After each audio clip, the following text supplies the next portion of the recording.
I don't remember.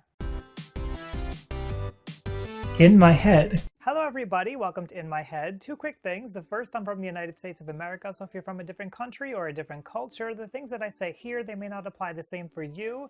The second, I am not a licensed professional. What did I say I was going to do again? I changed my mind a lot, so what? Stop blaming me for things I didn't do. Here on In My Head, I give my take on mental health issues, and today we're talking about the borderline fuzzy sense of self and identity disturbance. First, I'm going to talk about what having a fuzzy sense of self actually is, and then I'm going to move on to what we can do about it. Okay, so what does it mean to have an identity disturbance? The first thing I want to say here is that having an identity disturbance is not limited to borderline personality disorder. It means that you don't really have a good core sense of who you are. It could mean that you have a hard time finding the boundary between you and other people. Your self-esteem might constantly fluctuate up and down. You might have trouble telling somebody else what makes you who you are. And you might find that you have gaps in your memory. This is something that I used to experience myself, and I found it really frustrating and troubling and disturbing that I couldn't really articulate to other people what I was experiencing. So I was happy to learn that there are a lot of different theories about what's going on, and some of them have been studied and shown through neuroimaging. If you're experiencing a fuzzy sense of self, just know that you're not just making it up. One part of why identity disturbance happens with people who have borderline personality disorder has to do with the emotional dysregulation in BPD. People with BPD have trouble regulating their own emotions, and because of this, throughout the day, their emotions are kind of like all over the place.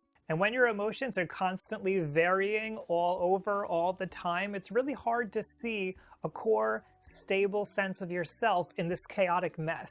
It feels like you are scattered throughout the day through all these different experiences, and there's never really a coherent person weaving all of it together. Dissociation also plays a role. It's something that played a big role for me. Dissociation is when we feel split off from our experience, like we're not completely attached to it.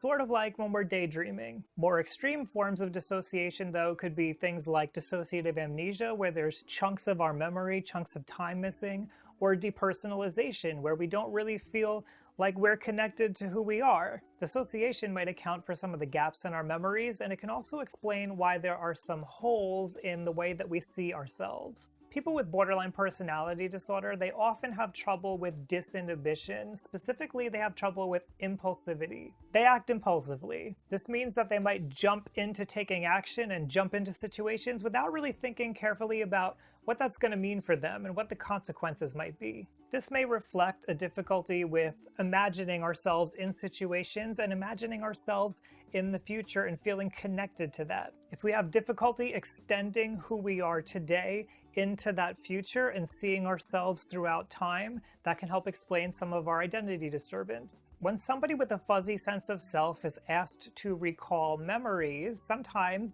they give what are called overgeneralized memories. I did this myself. What this means is that when they're describing those memories, there's not really a lot of detail to them. This is especially going to be true of traumatic memories, and it's seen as a coping strategy. For example, somebody may have been harmed at their neighbor's house on their birthday when they were younger by a brown dog wearing a red collar. But when you try to get them to recall this, all that they come up with is, something happened to me when I was little. So one way that you could maybe start to work on having a more integrated sense of self is to start working on those memories, trying to recall a little bit more detail. This should probably be done with a therapist who specializes in trauma. Something that research has studied is that people with borderline personality disorder, they tend to have an external locus of control. What this means is that we don't believe so much that we're in control of the things that happen to us. We believe that everybody else and everything else in our lives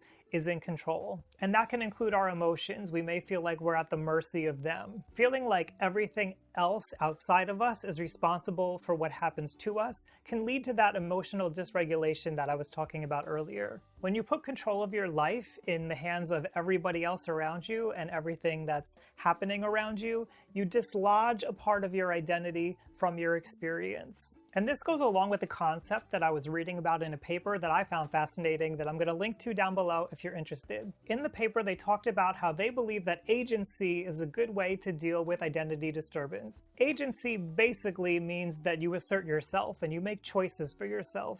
It means that you believe that there is a core self that is you that can make choices over time and throughout extended into the future. This is something that I talked about last year, and it's something that helped me greatly. Making choices and taking notice of when I'm making choices and then identifying with those choices, even if something bad happens as a result of them, that has really helped me to gain a greater sense of my own identity. Another thing that I found really helpful personally that this paper discusses is having a narrative to your life. When we have these gaps in our memory and we have this emotional dysregulation that makes us feel like we're just kind of like all over the place all the time, it's really easy to feel like things are just kind of randomly happening to us and we're reacting to them and things are just flying by constantly. We lose connectedness to what's going on. Putting a narrative around everything that we're experiencing and seeing how we fit into it moment by moment can really help to restore our sense of identity. Feeling like you have no identity and like you're just floating through life is really confusing. It's incredibly frustrating to feel like a victim to everything that's happening around you and like you have no control over it. And feeling like things are just randomly happening and you don't really know who you are and how you fit into everything, that is mind-bending. This is really tough to experience alone, and if it's something that you're going through, I highly recommend going in to see a therapist who specializes in trauma. Your life and who you are matters. Thank you to my patrons who make videos like this possible. Patreon is a place where I support people doing work that they love, and my patrons help to support me here in my mission of humanizing mental health. If you like learning about mental health, head over to youtube.com/RyanLiberty. Go hit subscribe and hit that bell if you want to get notified every time I do a video. Now, since this is such a confusing topic, I would really love to hear from you. Everybody's experience is going to be individual and different, so I'd love to hear your stories. Let me know what identity disturbance feels like for you down below in the comments. Thank you for joining me, everybody, here on In My Head. So I prepared for the video, and then I filmed it, and I will upload it, and then I get to see your reaction.